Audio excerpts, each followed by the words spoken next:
ओम नमः शिवाय। मैं हूँ एस्ट्रोलॉजर के.एम. सिन्हा और आज हम बात करेंगे राहु केतु के महापरिवर्तन का कुंभ लग्न वाले जातकों पर इसका क्या प्रभाव होने वाला है। देखिए, कुंभ लग्न में बेसिकली कहा जाए तो आपका जो लग्नेश बनता है वो शनि देव बनते हैं और अभी गोचर में आपके लगन में ही इनका संचार चल रहा है। ये लगातार आपके लगन में ही उपस्थित है और साथ में लगन में उपस्थित होने के साथ ही जो राहु का पोजीशन था, अभी तक तो पराक्रम स्थान पर राहु बैठे हुए थे, जो सामान्यतः बहुत अच्छा रिजल्ट कहा जाए राहु के दृष्टिकोण से आपको मिला होगा। लेकिन अब राहु जो है आपके लगन के रिस्पेक्ट में कहा जाए तो द्वितीय भाव में और केतु आपके छठवें भाव में पहुंचने वाले हैं। तो आप पर क्या पूरा प्रभाव होगा आगामी 1.5 साल, यानी पूरा कहा जाए 30 अक्टूबर 2023 से लेकर 18 मई 2025 तक का जो टाइम होगा, जो पूरा 18 मंथ का टाइम होगा, कुंभ लग्न वाले जातकों पर क्या प्रभाव पड़ेगा इसको हम समझेंगे। इससे पहले राहु केतु के कुछ गुण को आपको ज़रूर याद रखना चाहिए, क्योंकि राहु केतु को जब तक आप अच्छे से समझेंगे नहीं तब तक आप उसके प्रेडिक्शन वाले पार्ट को उतनी गंभीरता से नहीं ले पाइएगा। देखिए, राहु और केतु कोई फिजिकल एग्जिस्टेंस इसका होता नहीं है। अगर आप किसी साइंटिस्ट से पूछे कि राहु केतु मुझे दिखा दीजिए तो ये शैडो प्लैनेट है, तो शैडो प्लैनेट कभी आपको दिखाई भी नहीं देगा। अगर कोई चीज़ दिखाई नहीं दे रहा है तो ऋषि मुनियों ने इतनी इम्पॉर्टेंट चीज़ों को क्यों हमारे कुंडली में रखा है। राहु केतु हमारी कुंडली में उपस्थित होते हैं और राहु केतु का असली प्रभाव तब दिखाई देता है जब चंद्र ग्रहण या सूर्य ग्रहण लगता है। देखिए, ये तो आपको पता है कि पौराणिक मान्यता के अनुसार स्वर भानु नाम का एक राक्षस था और उसने अपना जो शक्ल था, यानी अपना वेशभूषा उसने चेंज कर लिया था और राक्षस वाले शरीर से निकलकर उसने अपना रूप चेंज किया था देवताओं वाले रूप में, और उसने धोखे से अमृत पान कर लिया। और जब सूर्य देवता और चंद्र देवता को ये पता चला तो मोहिनी रूप में जो नारायण जी वहाँ पर उपस्थित हैं, यानी विष्णु देवता वहाँ पर उपस्थित हैं, तो उनसे उन्होंने तुरंत बताया कि ये तो स्वर भानु है जो कि राक्षस था। तो सुदर्शन चक्र से उनके गले को काट दिया गया और एक पार्ट स्वर भानु का जो बना राहु बना, जो कि सर का पार्ट है, और एक पार्ट धड़ का बना जिसको हम लोग केतु कहते हैं।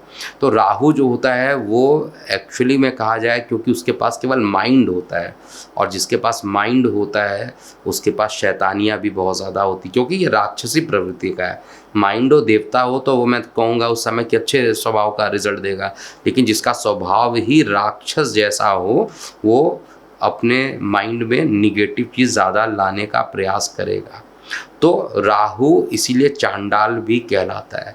इसी तरीके से केतु, क्योंकि उसके पास सर नहीं होता है, केवल उसके पास धड़ होता है, तो उसको मंगल की परछाई के तरीके से देखा जाता है, लेकिन उसका जो गुण धर्म होता है वो देवगुरु बृहस्पति के बराबर माना जाता है।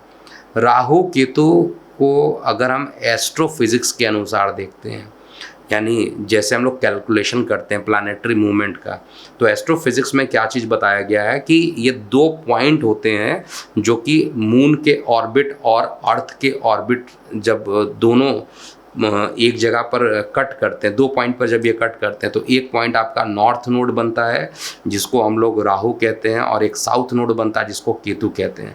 जब ग्रहण लगता है, क्योंकि इस राशि परिवर्तन का ग्रहण से भी बहुत ज़्यादा जुड़ाव रहेगा, क्योंकि दोनों ग्रहण लगेंगे। एक 14 अक्टूबर को सूर्य ग्रहण होगा और 28-29 को चंद्र ग्रहण पड़ने वाला है। तो इस ग्रहण में हमें राहु केतु एक बार पुनः डिस्कशन वाला पॉइंट बन जाता है, क्योंकि ग्रहण लगाते ही राहु केतु हैं। किसको लगाते हैं? सूर्य चंद्रमा को। और क्यों लगाते हैं? क्योंकि सूर्य और चंद्रमा ने ही ये बातें बताई थी जो पौराणिक कथा में लिखा है।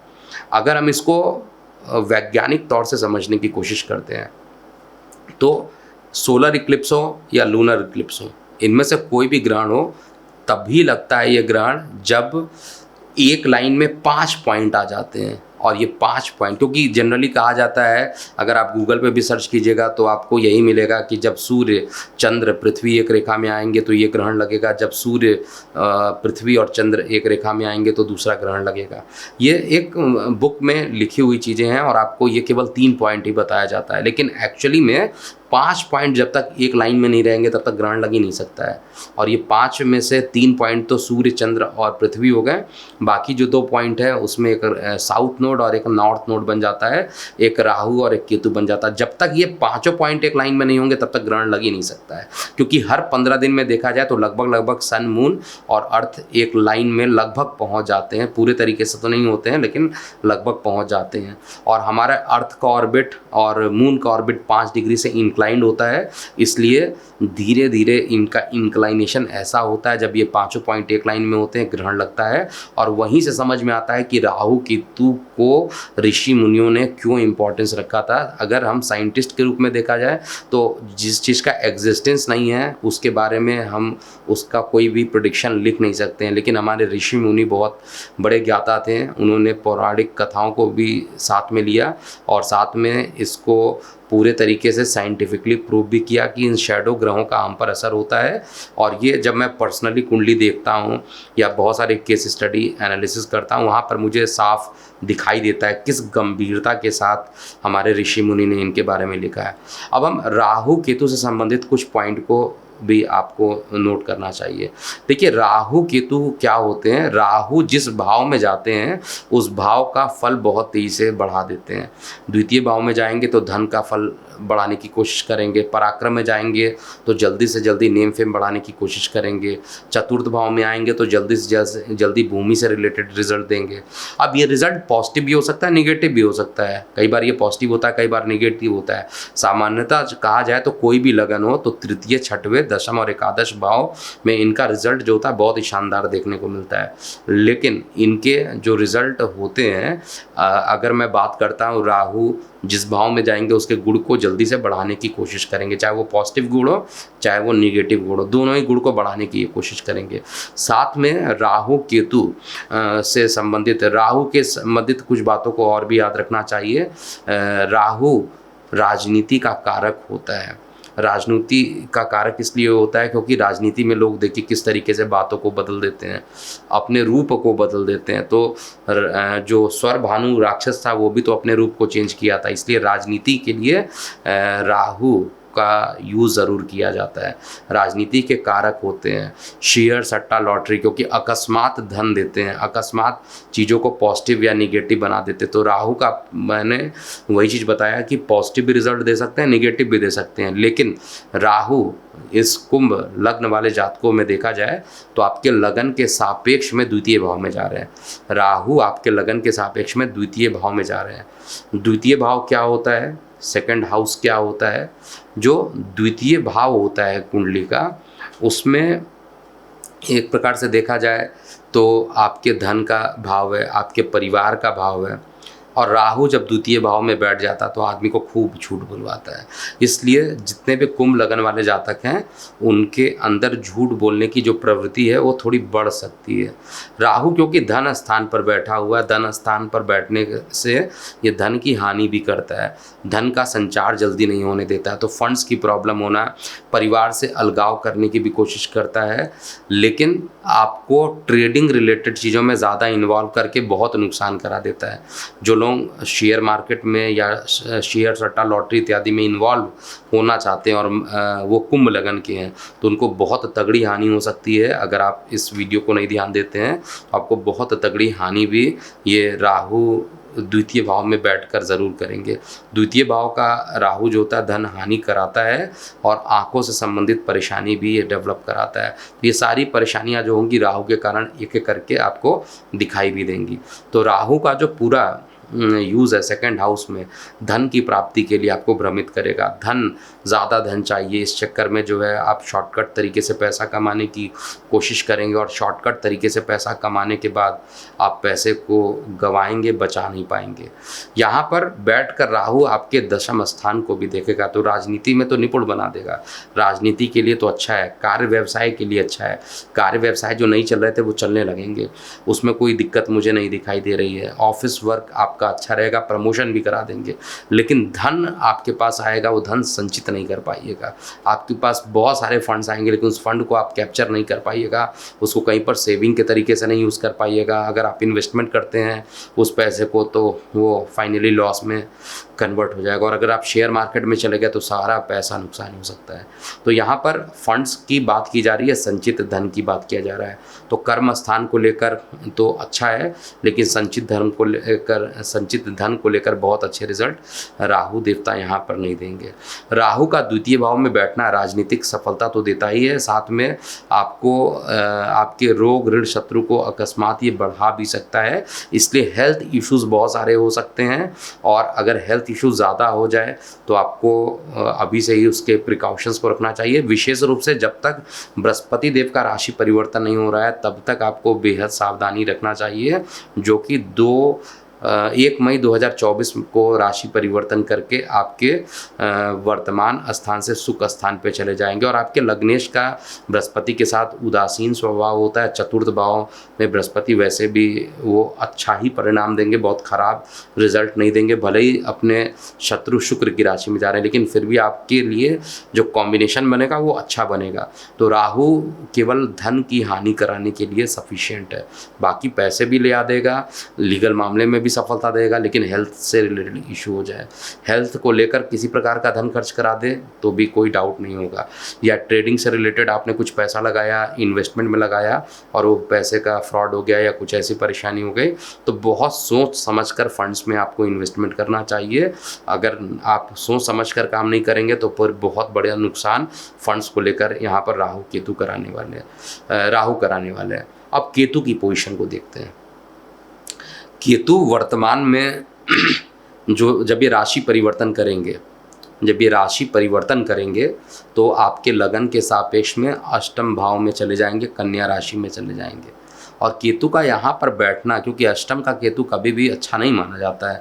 एक तो सर्जरी रिलेटेड कोई ना कोई परेशानी जो कि लोअर एब्डोमेन में हो या स्टमक से रिलेटेड किसी प्रकार की सर्जरी होनी हो, उसको ज़्यादा बढ़ाने का प्रयास करेगा।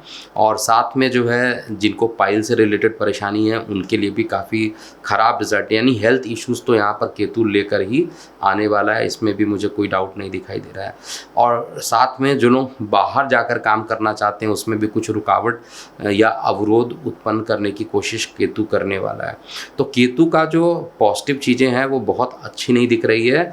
कुंभ लगन एक ऐसा लगन बन रहा है जिसमें राहु केतु दोनों ही अच्छे परिणाम नहीं दे पा रहे हैं, क्योंकि राहु का थोड़ा प्रभाव अच्छा रहेगा कि कर्म क्षेत्र या ऑफिस के लिए तो अच्छा कर देगा, लेकिन फंड आप जुटा नहीं पाइएगा।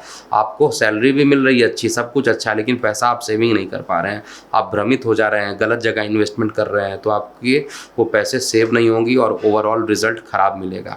तो ये सारी चीज़ें आपको बहुत ध्यान देना चाहिए। और केतु जहाँ पर बैठ रहा है वहाँ पर आपको रिसर्च डेवलपमेंट कराएगा, लेकिन फंड्स के लॉस को वहाँ पर भी बता रहा है। चाहे फंड्स का लॉस आप किसी तरीके से हॉस्पिटलाइजेशन पे लग रहा हो या किसी भी तरीके का खर्च लग रहा हो, ये सारी चीज़ें यहाँ पर दिखाई दे रही है। माता के स्वास्थ्य को लेकर भी हॉस्पिटलाइजेशन का खर्च हो सकता है कुंभ लगन वाले जातकों के लिए। और कुंभ लगन वाले जातक को खुद लंग्स से रिलेटेड इन्फेक्शन भी केतु यहाँ पर करा सकते हैं। तो देखिए, राहु केतु का जो कंबाइंड इफेक्ट है वो बहुत अच्छा नहीं है, इसलिए आपको उपाय करना चाहिए।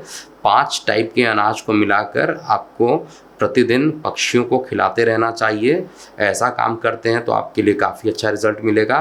अगर आप ये नहीं करना चाहते हैं तो केवल आप शनि का जो बीज मंत्र होता है ओम प्रांग प्रिंग प्रोंशा शनिश्चराय नमः का जाप कीजिए, और गणेश जी की प्रतिदिन आराधना करके ही कोई काम करेंगे तो शायद आपको इतनी परेशानी नहीं होगी, क्योंकि ये जो गोचर बनने वाला है राहु केतु का वो आपके लिए बहुत परफेक्ट नहीं है। और ऑनेस्टली ही मैं प्रेडिक्शन यहाँ पर देना चाहता हूँ। तो कोई परेशानी अगर है तो उसके लिए सॉल्यूशन ऑलरेडी बताया जा चुका है, और काफ़ी चीज़ें डिपेंड करती है। हो सकता है आपकी कुंडली में जो है राहु केतु अच्छे पोजीशन पर बैठे हों और उनकी दशा भी चल रही हो, तो वो उनके अकॉर्डिंग रिजल्ट देंगे, लेकिन ट्रांजिट को आप कभी भी नेगलेक्ट नहीं कर सकते हैं। याद रखिएगा, ट्रांजिट का इफेक्ट हमेशा ज़्यादा होता है, आपकी कुंडली से भी ज़्यादा होता है। उसका साक्षात एग्जाम्पल आपने कोविड में देखा होगा। कोविड में मान लीजिए किसी की कुंडली में बहुत अच्छे योग बने हुए थे, लेकिन पता चला कि लॉकडाउन लग गया, बाहर ही नहीं निकल पाए, आप घर में ही बंद रहे हैं, तो आपका टाइम तो अच्छा होने के बाद भी आप अच्छा नहीं कर पाएँ। तो वो सारी चीज़ें जो है काफ़ी चीज़ें डिपेंड करती हैं कि किस तरीके का रिज़ल्ट आ रहा है। और अगर आपकी कुंडली में राहु या केतु की दशा चल रही है, ऐसे लोगों को और ज़्यादा सतर्क रहना चाहिए। तो अभी के लिए इतना ही। मैं हूँ एस्ट्रोलॉजर के एम सिन्हा। ओम नमः शिवाय। एस्ट्रो तक ऐप पर आपको मिलेगा भविष्य से जुड़े हर सवाल का जवाब। डाउनलोड कीजिए एस्ट्रो तक ऐप और चुटकी में जुड़िए इंडिया के बेस्ट एस्ट्रोलॉजर से।